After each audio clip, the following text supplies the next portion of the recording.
together. This is great. Thank you.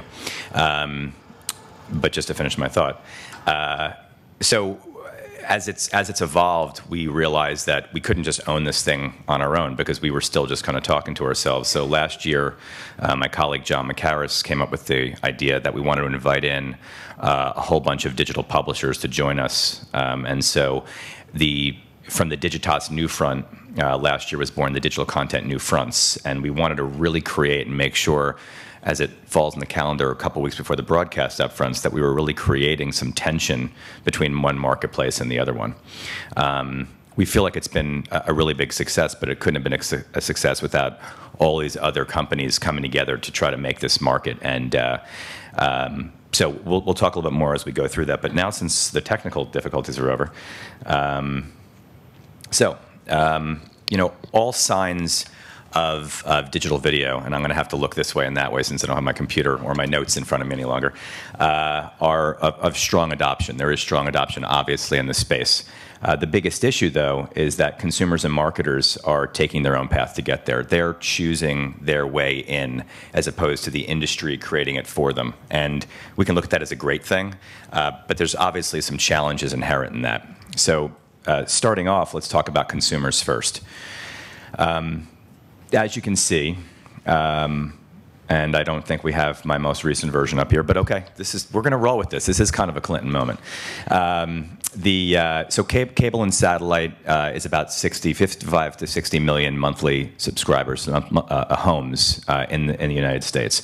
We're up to about 182 million monthly uniques in web video, and there are about 15 million smart TVs in use right now. What we also then see are these other areas that are starting to become more and more burgeoning as we go. You've got game consoles. There are way more than 15 million game consoles in use in the United States, but about 15 million of them are being used regularly for video consumption. About 8 million units in use for OTT solutions, and mobile very quickly growing. And right now, and I'm sure this number is probably obsolete because I put it in this deck 2 days ago, is about 61 million users of, I think this is on a monthly basis, of video in this country. Sorry, 61 million devices owned, sorry. So what you see here, obviously, is a fairly large diaspora of ways in which from a device perspective, consumers can access. And what's interesting is that when you start to think for a moment where all of the content is coming from, the content is, if you're a YouTube fan, you're in luck because you've got a lot of different ways to access YouTube. But if, I guess we'll go back to soccer for a moment, if you're an MLS fan, there are fewer ways to do that, although that too is growing. So as consumers, we're selecting devices, and we're selecting devices based, or media choices based on those devices, and also the content and where we can get it. And so now we talk a little bit about marketers and the way kind of marketers are looking at all of this. So right now you can see that in terms of time spent, television versus digital channels, and this is not just video, this is all consumption of digital channels, is fairly equal in terms of time spent. But when you overlay that, and this is kind of Mary Meeker-ish, but if you overlay that with what the spend is, marketers are still spending 65% of their ad budgets in television versus 34% in digital ad budgets. And so there's a huge opportunity here, and it's an opportunity that we all have to try to fill. There's a vacuum here that we need to fill, especially when you get down to digital video, which is a $4.1 billion business. And actually, this isn't even perfectly drawn to scale, or else you wouldn't have been able to see the white space there. The ad budgets for digital channels is about 60 billion, and video is 4.1. So you're talking about 7 or 8% of the overall digital spend is digital video. So it's a $4.1 billion business today, but there certainly are reasons as to why it might not be larger at this point. And so for a little bit here, I want to talk about some perception versus reality issues. This goes back to the whole idea of what this image crisis might be in the marketplace. So number one, first perception, that digital video equals online video. And this is a marketer perspective. We hear this a lot from our clients, that they think when they think about digital video, and we're obviously thinking about it here in a much broader terms that digital video is online video, web video. But in reality, obviously, it's being consumed everywhere. So here are the average hours watched per month. The web, 7 hours and 43 minutes. You can see the game consoles, over 6 hours, DVD, Blu-ray, and then mobile. So, you know, there's a divide there in terms of the amount of hours being spent, but that's all going to start to catch up and probably change. The ordering is going to change, et cetera. We are consuming, obviously, in a lot of different places, and marketers are going to need to look at it that way, too. Second perception, that digital video is really for youth audiences. And we hear this a lot from marketers as well. They don't necessarily want to move a lot of their budgets into that space because if they do, they're basically reaching kids or teens or college kids or what have you. So the reality is that the sweet spot is older than one might think. So in the sweet spot is definitely adults 18 to 34. So you can see adults 18 to 24 at 15 hours a month, and adults 25-34 at 11 hours a month. And that dwarfs the people 12 to 17, which is 5 hours a month on average. But what I think is really even more interesting than that is when you start taking a look to the right, to the older ends of the spectrum, adults 35 to 49 and adults 50 to 64 are actually consuming more online video each month than people 12 to 17. So we're in this sweet spot of 18 to 34, but truthfully, it's actually going to skew even older than that as we go, because we're getting better and better adoption there. And that was something, as I was taking a look at some of the data for this discussion, really jumped out at me. There we go. Another perception is that the clicker moves very fast. So the perception is that digital video is inappropriate for brands. And again, another thing that we deal with marketers. But in reality, this is where content has been going. We've got live streams in sports and in music. Music itself, even outside of the live stream, Vivo is one of the top performing and top revenue generating platforms in video. TV shows, obviously, which I think some of us probably malign, and say, no, there's great original video content on the web, and there is, and Web Originals is up there, but TV shows obviously has been a big driver of eyeballs online. And then perception is that digital video does not drive results. And the reality there is also different. So you can see 73% of digital video ads are viewed to completion, which is fantastic, especially in a shifted TV generation that we're living in right now. 43% unaided recall of PC-served video ads. This is a very specific stat, but versus only 27% for TV. 54% of brand advertisers and agencies are reporting brand lift from digital video. And the average click-through rate. And by the way, if you check 10 different sources on this, you'll get 12 different answers. But on this one, I kind of went right in the middle and picked one that was about 0.85% click-through for digital video versus obviously a much lower number for the web industry at large. So we're on our way, obviously. There are... all of those realities are true, but we still have this perception issue, this thing that we have to try to close the gap on. And the way I like to, and before I get there, apparently, so the reason why we're on our way is that number one, we have tons of scale, and there is a lot of scale in this industry, and we'll talk about that a little bit more as we go.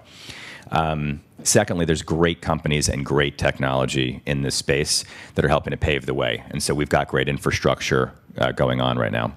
And the third, which I would have talked about at this point, but I already talked about, are the new fronts. And obviously, when you start creating a marketplace to bring people together and to catalyze spend, it's a helpful day. So. eMarketer is saying it's going to be by 2017, it's going to be a $9.1 billion business. And the question will be, how do we get there? And the way I want to look at this is what I call the CMO sniff test. When we walk into rooms, and we're a company that does pretty much everything. So it's not like we're digital only and we have to try to convince everyone to go digital every day. But we do believe in the efficacy of digital. And so oftentimes we do walk into a CMO's office or a senior marketer's office, and we are struck with the conversation of, why should I move my dollars there? If you're selling, toothpaste or beer or cars, and you know that every GRP that you spend on television drives X result, why would you move your dollars away from that? It's tried and true. Even if someone comes in and tells you, hey, listen, you got to spend some more money in digital video, you got to move things here, you got to move things there, we have to be able to demonstrate why those dollars are better spent there. And there's a number of different ways in which we need to go about that as an industry, I would suggest. And those things are what I call the 6 cornerstones. There's basically 6 cornerstones of pretty much any industry. This conversation's around digital video. We can have the same conversation about mobile. We can have the same conversation about social, et cetera. But in any industry, any category within our industry, you need to make sure, one needs to make sure that you have these 6 cornerstones shored up. So number 1, scale. And I would suggest that this is a we got this moment. We're in a pretty good place with go-to assets and technologies. What's interesting here is that, YouTube's TrueView, and we can all say what we want about it, because they have such a large percentage of video consumption in the country, that ad unit has taken off in a big way. And we probably need more of that in this industry to make it easier for brands to want to build for this space. And the second part of standards are about buying standards. And I'm sure this will be a topic of conversation quite a bit this weekend. But TV trades in GRPs and the web trades in impressions. And we need a bridge metric to be able to bring those things together. And if we have time for Q&A after this, which I hope we don't, I don't have the answer to that.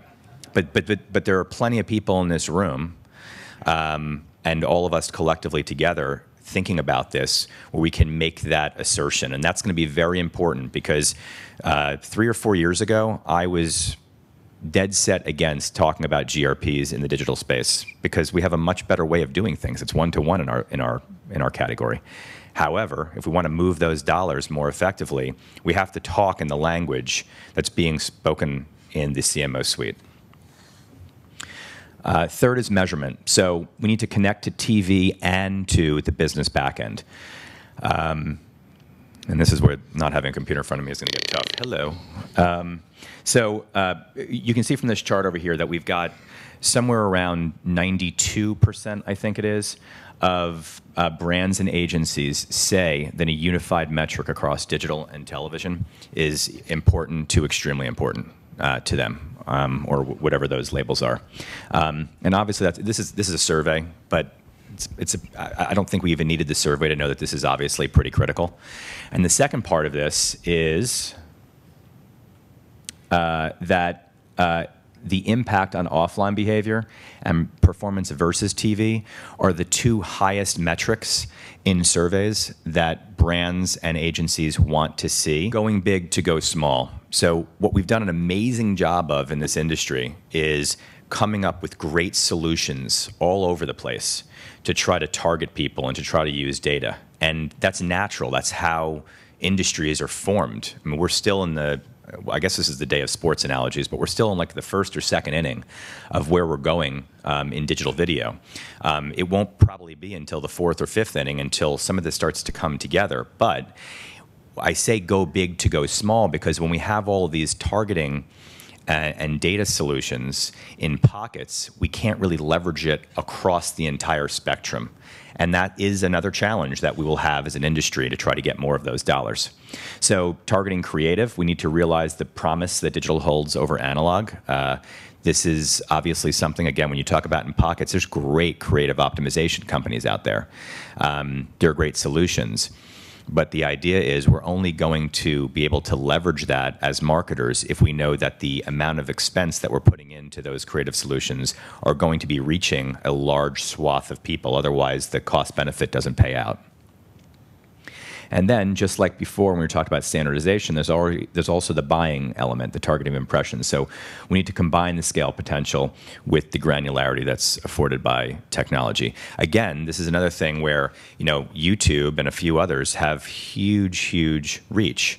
And so they can do this. But for the rest of the industry, as we think about how we want to target our video campaigns, if you've got great granularity of targeting off of a much smaller base, it's not as useful to marketers. right? I mean, it's useful, but it's not that Super Bowl spot or that Oscar spot that they're looking for. So for content deals are going to become more ubiquitous and are becoming more ubiquitous. I think this is one that's very exciting in what's going on with the industry right now. So number one, you've got lots of mobile consumption, and I think that's pretty apparent to all of us. And you also have tons of cord cutting. The two of those things together are going to drive the next generation of digital video adoption and digital video monetization. So from there, we will get to more digital video demand, meaning more eyeballs, more people consuming specifically in digital channels, more licensing deals, because if there are more eyeballs there, we're going to have more licensing deals. You know, everyone's probably very aware when ESPN goes and negotiates their deals with the cable companies, they're getting at about $4 a subscriber right now. Well, if less and less people are consuming ESPN on cable platforms, it's still worth $4 a consumer, but they're going to cut deals elsewhere to try to reach more people. And so we'll see more of that happening. And obviously, as that happens, we'll see much better monetization of the space. So this one feels like it's moving swiftly or will be moving swiftly soon in the right direction. And the final cornerstone is dollars. And I call this the Burger King corollary. There's a sort of an old story that I had heard a number of years ago, which is that Burger King does not spend lots and lots of money trying to do location scouting to figure out where they should put their next franchise. They basically let McDonald's do that. And as soon as McDonald's puts up a shop, you know, they analyze it and they potentially follow suit. And that's a lot of what's going on, obviously, in burgeoning areas of digital content, and especially in digital video content. So dollars follow dollars, and we obviously want to be aware of that. The more cases, the more success that we can show in this category, you know, the better we'll be. We'll get more dollars out of it. So I put this all up on one slide just to say this was my sort of rudimentary attempt to put some a rating system against where we are. It seems pretty apparent that we're doing great in scale. We're actually doing pretty well in dollars too. Content has yet to break out that way in terms of how I was just describing. I think we're heading there right now. And these other areas of standardization, measurement, and data and targeting is where we really have to focus a lot of time and attention to try to get us from the 4.1 billion that we are right now to the 9.1 billion that eMarketer suggests that we can be by 2017.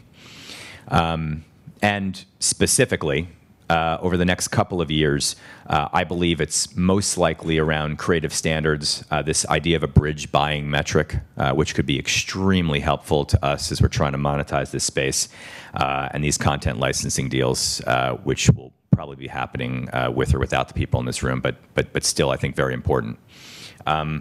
So at the end of the day, actually, I was thinking about this. I mean, there's the adult video convention in Vegas is probably a little more of an exciting room than this one, but this is an exciting room because, you know, we're all in the process of trying to have this conversation to figure out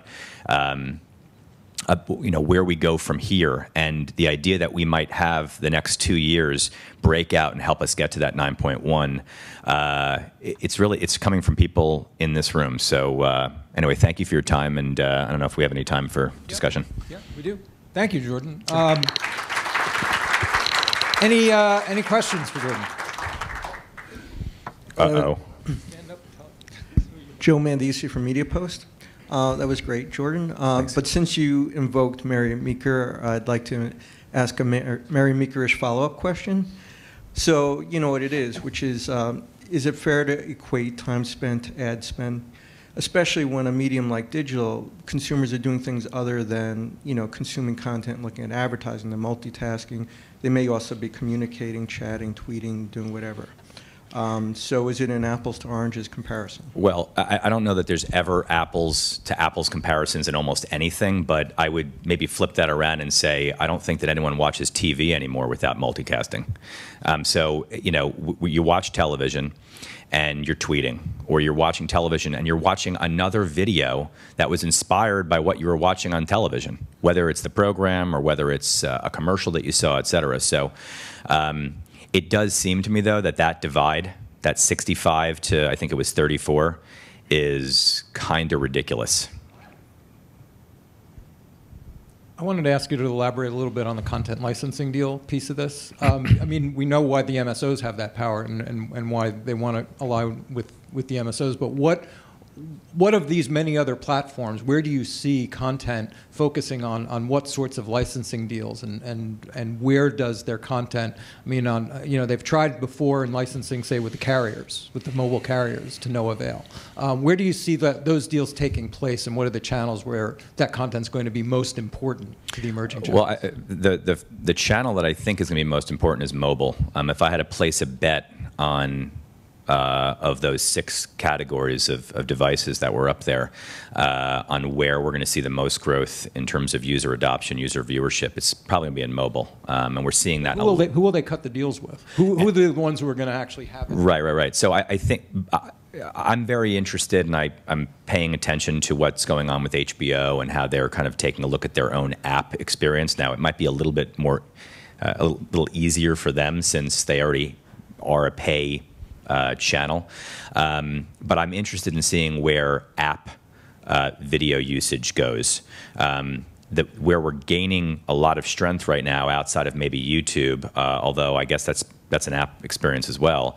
Some of the bigger video apps on the web are Vivo, Netflix, Amazon, HBO, and you're seeing a lot of video going there. So I'm interested in seeing that maybe the content purveyors are going to be revisiting their licensing deals with the content creators, if it's not them themselves, for distribution within their own app environment. Jordan, thank you very much. Thank you. Jordan Bitterman.